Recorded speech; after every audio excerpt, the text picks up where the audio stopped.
очередной житель не открывает дверь, у которого большая задолженность за коммунальные услуги. Это уже не первый дом, жители которого не открывают двери представителям коммунальных служб. При этом многие из них имеют задолженности, превышающие 1 миллион рублей. Уровень собираемости города Магаз находится на низком уровне. В целом у нас в республике платежеспособность населения очень слабая.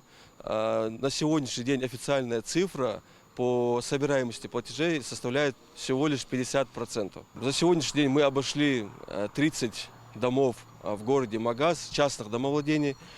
Из них 15 домов нам не открыли дверь, 15 мы получили доступ и собрали платежи. В городе живут и добросовестные плательщики, которые исправно вносят средства за свет, газ и воду. Для них своевременная оплата коммунальных услуг – вопрос личной ответственности.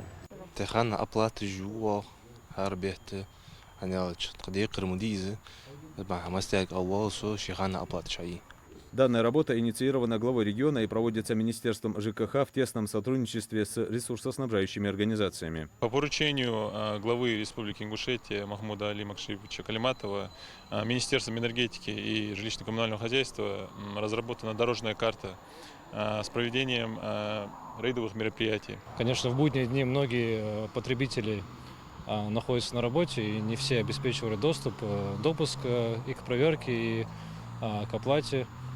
Но были абоненты, которые и оплачивали.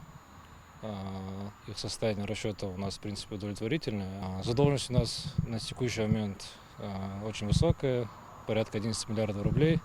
Хотел бы призвать всех жителей все-таки принимать меры к погашению своей задолженности, хотя бы текущие платежи, чтобы они оплачивали. Рейдовые мероприятия проводятся регулярно, каждый месяц. Цель сотрудников – взыскать задолженности и напомнить жителям о необходимости вовремя оплачивать коммунальные услуги.